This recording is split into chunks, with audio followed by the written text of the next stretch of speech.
Okay, this is the slide presentation for the flipped classroom accompanying Act 2, Scene 1 and Act 2, Scene 2. Hamlet is a role of a lifetime. We've had Laurence Olivier, Mel Gibson, here's Jude Law's Hamlet. There's one we've seen in class. A lot of actors have sought out to play this role. I myself have played it one time for a final exam my freshman year in college. But our key questions for the day are: how does Act 2, Scene 1 reveal Polonius's deceiving nature? How doesn't it? What can we surmise about Claudius, about Gertrude, and about their relationship from Act 2, Scene 2? And then, most importantly, how is Hamlet's complex psychological and emotional state revealed through his interactions with Polonius, his interactions with Rosencrantz and Guildenstern, and with himself? But first, we got those sentence patterns. Okay.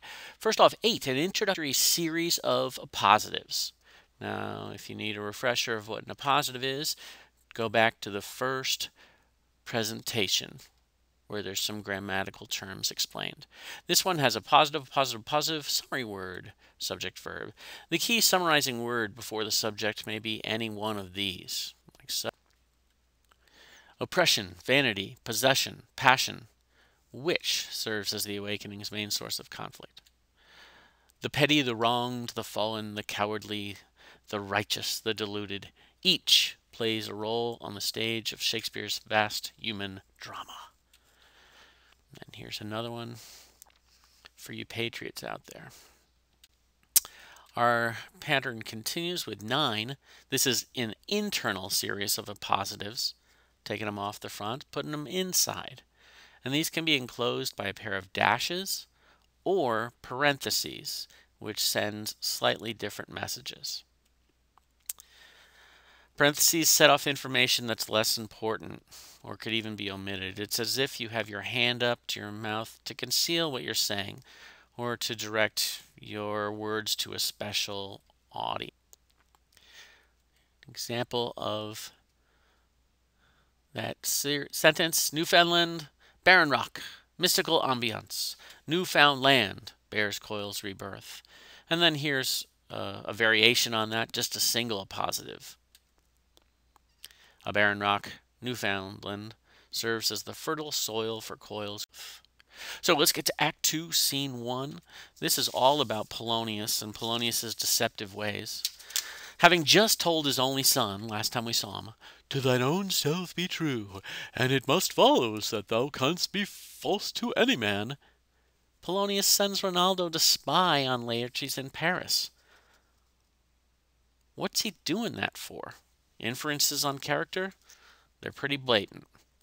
Then, a little bit later on the scene, Ophelia bursts in on Polonius in a panic. Now, what, not just who, but what has caused her to be so upset? Ponder that one. Could it be Hamlet's antic disposition?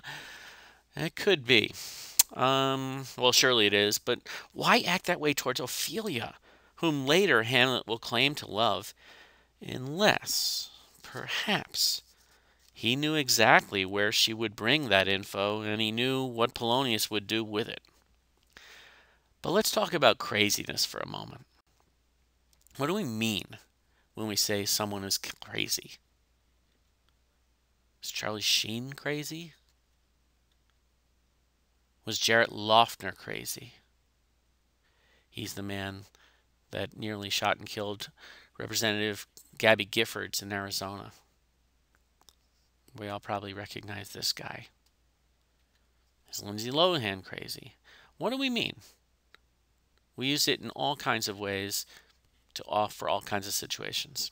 Let's turn to Act 2, Scene 2, because what a full scene it is. This is a powerhouse. It is a tour de force for any actor, because we see here Hamlet interacting with all kinds of different people with his antic disposition, but we wonder, how is this advancing his plot?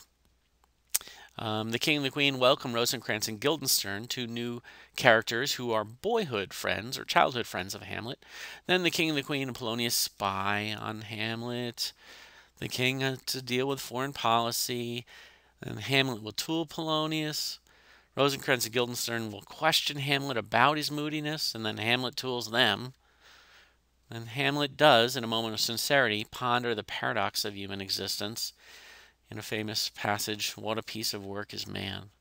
Hamlet welcomes the players. Some actors are coming to Elsinore to put on a show. Hamlet tools Polonius again. The first player delivers his speech, and then there is Hamlet's long soliloquy at the end of the act. Now, King and the Queen welcome Rosencrantz and Guildenstern, so we got to ask, what are they doing there? Don't take any character's word for it. You have to make some inferences regarding hidden motives. Why would Claudius and Gertrude call Rosencrantz to Elsinore at this time? There seems to be a moment of candor from Gertrude when they're considering what is it that's upsetting Hamlet. So she says maybe it's just we got married too soon. But you have to wonder. There's a lot of indirect evidence. Would it be that hard to believe that Gertrude was in on the plan with Claudius? After all, they're in deep, passionate love, or seem to be kind of right from the get-go.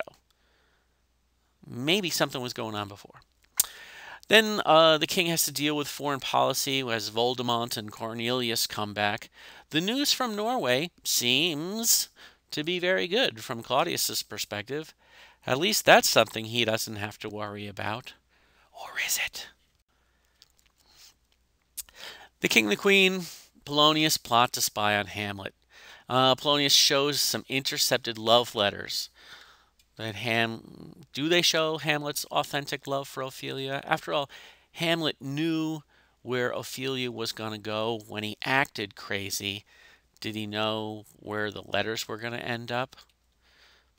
Then Hamlet has another interaction with Polonius, who, get this, he thinks he's going to go figure out what's going on with Hamlet. But Hamlet tools him. Polonius doesn't seem to recognize that Hamlet doesn't recognize him. And he calls him a fishmonger, which is a seller of fish, but also one that might cast bait for fish. And that's a metaphor that will continue throughout the remainder of the play. Casting bait to try to catch something. Rosencrantz and Guildenstern come in and they question Hamlet about his moodiness. And Hamlet tools them. After all, what are they there for? Well, when Hamlet says he's not having a good time, they prompt him and say, well, maybe it's your ambition that's making you upset. That sounds like they're casting. Maybe hooking for walleye? I don't know. They're fishing. Hamlet, in a moment of sincerity, does have a very meaningful, ponderous moment of insight, very existential, where he's considering, what is this life all about? What are we here to do? The players are welcome to Elsinore, and this does seem to cheer up Hamlet quite a bit. Polonius comes in yet again, and Hamlet calls him Jephthah. Now, there's an important note about Jephthah that really suggests that Hamlet knows exactly what he's doing. He is tooling this. The first player delivers a speech towards the end of this. Yes, I know, it's a long scene. The speech actually comes from Virgil's Aeneid, which recounts the Trojan War, though more from the Trojans' perspective than Homer's Iliad. The speech describes how the Trojan king, Priam, was violently killed by Pyrrhus, who was seeking revenge for his father's death. A son seeking revenge and killing a king. And then there's Hamlet's long soliloquy, in which he again travels through all kinds of emotion. At first, just absolute disgust with himself. And what he's disgusted with himself is that he's done all this acting, antic disposition, up the yin-yang. It hasn't gotten him any farther. So he conceives of a new plan and seems to calm himself down. The play is the thing wherein he'll catch the conscience of the thing. So that brings us to the end of this one. Hope you have a great weekend. See you on Monday.